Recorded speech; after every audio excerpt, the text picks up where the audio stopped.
Good day everybody, my name is Awesomecrunch and welcome to the top 10 most iconic creatures in Subnautica. This countdown will include 10 of the most popular and most original creatures in the game.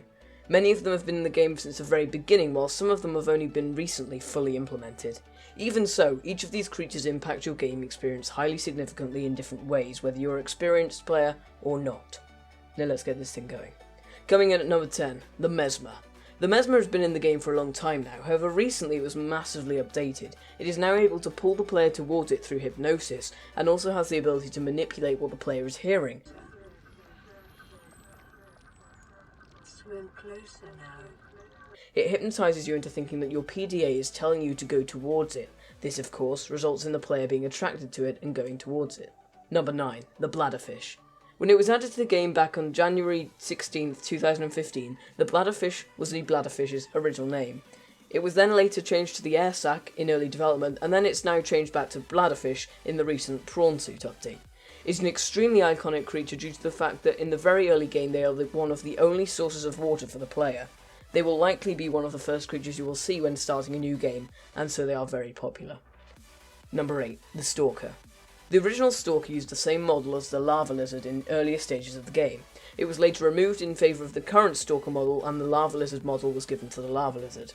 They are likely to be the first predator in the game that you will meet, being as they live in the kelp forest biomes, which are usually right next to safe shallows, where you spawn. Number 7. The Gasopod. First added on September 27th, 2014, the Gasopod could possibly be the first creature you see in the game, as they hang around in the safe shallows. They are defensive, meaning that they only attack when you get too close to them.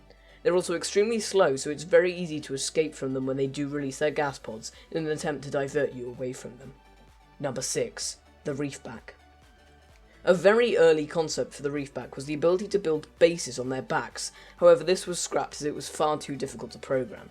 Reefbacks are incredible. When you first come across one, you may just think that they are dangerous, but as you begin to see that they are actually just aimlessly floating through life without a care in the world, you realise that actually they are just beautiful.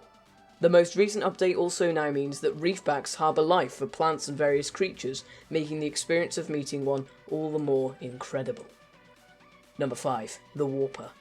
Added only back in September this year, they may not have been in the game for as long as the Reefback or Bladder Fish, however they certainly make a huge impact on your game experience as soon as you first see one. Towards the beginning, you see Warpers teleporting in and out of the corner of your eye, stalking you.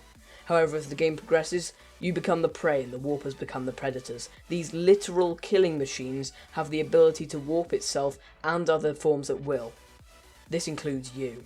Warpers are certainly one of the most interesting creatures in the game right now, and that's why they're on this list. Number 4.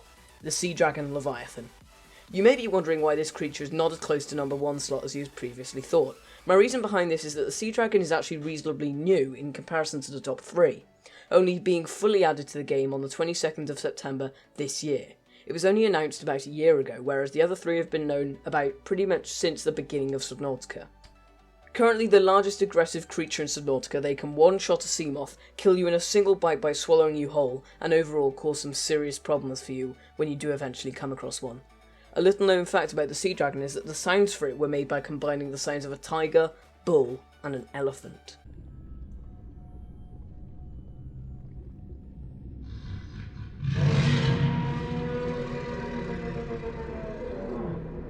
Number 3. The Reaper Leviathan. Added back in April 2015, the Reaper Leviathan is one of the most famous and iconic creatures in Subnautica.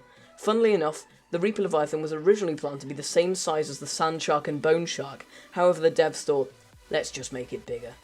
They can be found near the Aurora and in other wide open areas like the mountains and dunes biomes. They are able to destroy your Seamoth in 2 hits and kill the player in a single famous attack, grabbing the player with its mandible claws and chomping down on you.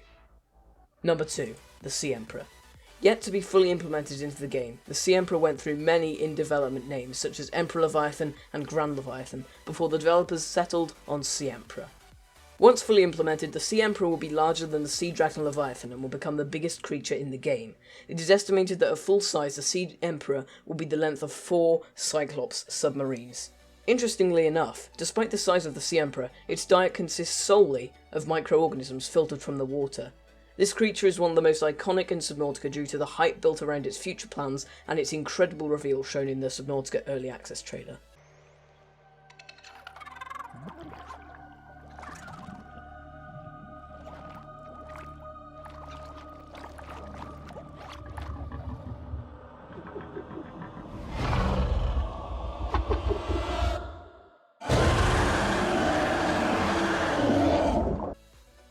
Number 1. The Peeper.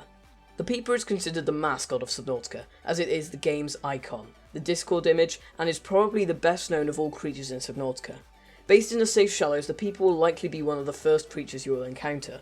For players in the survival mode, Peepers provide above average food properties and so are very useful.